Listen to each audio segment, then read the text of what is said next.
يا مساء الجمال على أحلى متابعين في الدنيا.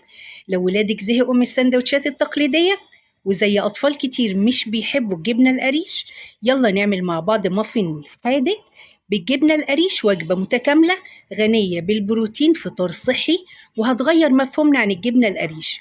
وصفة سهلة ولذيذة هتعتمديها بعد كده من أساسيات اللانش بوكس، ولادك هيحبوها جدا.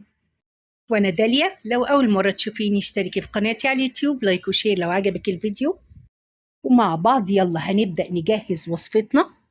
قالب كبير من الجبنة القريش او 2 قالب حجمهم صغير هتنقعيه في المية لمدة يوم كامل، وبكده بسحب الملح زيادة اللي موجود في الجبنة القريش، بتبقى طرية جدا جوسي كريمية قوي، وانا بشتغل بيها بتديني نتيجة سريعة ممتازة. هقطع قالب الجبنة القريش لمكعبات وانزل بيهم في بولة عميقة وابدأ اهرسهم بالشوكة. هنعم الجبنة كويس بالشوكة وانزل عليها بعدد 2 بيضة في درجة حرارة الغرفة، معلقة كبيرة من الخل الأبيض، نص معلقة صغيرة من الفلفل الأسود، نص معلقة صغيرة من الملح وما تكتريش الملح، ربع معلقة صغيرة من الكمون حلو قوي بيدي ريحة جميلة جدا للمافن، نص معلقة كبيرة من الزعتر ولو خشن هنفركه بين ايدينا عشان يبقى ناعم يدينا احساس بالبيتزا، معلقة كبيرة من السمسم كالسيوم حلو قوي ومهم جدا لعظم ولادنا، نص معلقة كبيرة من حبة البركة هنزل عليهم بربع كوباية زيت طعام، يفضل يكون نوع زيت كويس ملهوش لا لون ولا ريحة، أو ممكن زيت زيتون لو متوفر عندك، كوباية كبيرة من لبن حليب كامل الدسم. وفي البداية هقلب بالمعلقة عشان كل المكونات تمتزج مع بعضها، وهستخدم المضرب اليدوي بس الجبنة القريش لسه محببة، هنزل بالخليط كله في الخلاط عشان أنعمه جامد جدا. هما دقيقة أو دقيقتين في الخلاط، الخليط هيبقى متجانس هينعم معايا، بس في نفس الوقت هو خليط تقيل، أنا لسه ما ضفتش الدقيق فأنا عايزة أخفه شوية. هنزل عليه بنص كوباية من اللبن الحليب وأرجع أضربه تاني. أيوة كده الخليط خف معايا شوية، نعمته كويس في الخلاط وبقى كريمي متجانس وفي نفس الوقت مش تقيل قوي.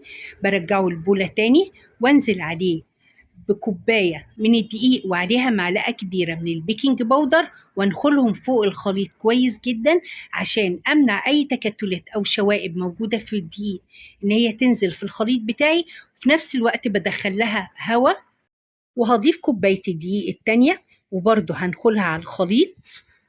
وبعد ما ضفت كوبايتين من الدقيق ونخلتهم هقلب عشان الدقيق يمتزج مع بقية المكونات. الدقيق عمل تكتلات ومش بسهولة بيتجانس مع بقية المكونات، وعشان السرعة في الأداء ونخلص الوصفة في ثانية لثانية ببدأ إني أنزل بالخليط واضربه في الخلاط بس على مراحل، يعني بضيف التلت الخليط الأول واضربه وبعدين أنزل بجزئية كمان وجزئية كمان، مش بحط كله مرة واحدة، لأ بضيفه في الخلاط وبضربه في الخلاط على مراحل.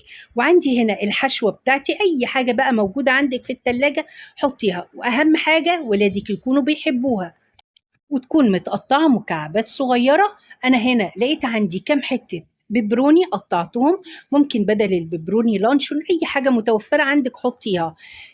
فلفل أحمر مكعبات صغيرة، وفلفل أصفر، فلفل رومي، زيتون أخضر وأسود شرايح، جبنة رومي وجبنة موتزاريلا.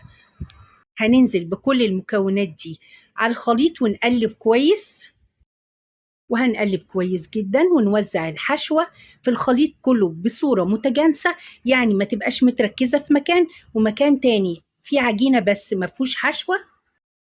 وبكده الخليط عندي بقى جاهز، هنزل بيه في كبات سيليكون أو كبات ورق أو ممكن القالب بتاع الكيك.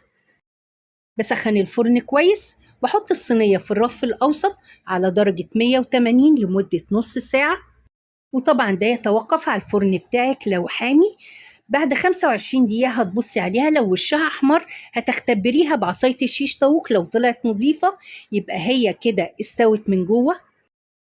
بعد ما بتطلعيها من الفرن بتسيبيها تبرد خالص قبل ما تفكيها من الكبات، لازم تبرد منك تماما قبل ما تشيلي الكب سواء سيليكون أو ورق من عليها. المقدار اللي عملته جهز لي كمية كبيرة جدا، جزء منه هحطه في علبة واحطه في الفريزر اطلعه لما احتاجه. بصفة عامة المخبوزات بتفك بسرعة جدا، جهزيها وحطيها في الفريزر، طلعيها من بالليل والصبح حطيها في اللانش بوكس، هتعجب ولادك جدا. وبكده بتقدم لهم وجبة صحية متكاملة طعمها جميل، هتعجبهم، هيطلبوها منك على طول. جربيها هتعجبك وتعجب ولادك، وبألف هنا وشفا.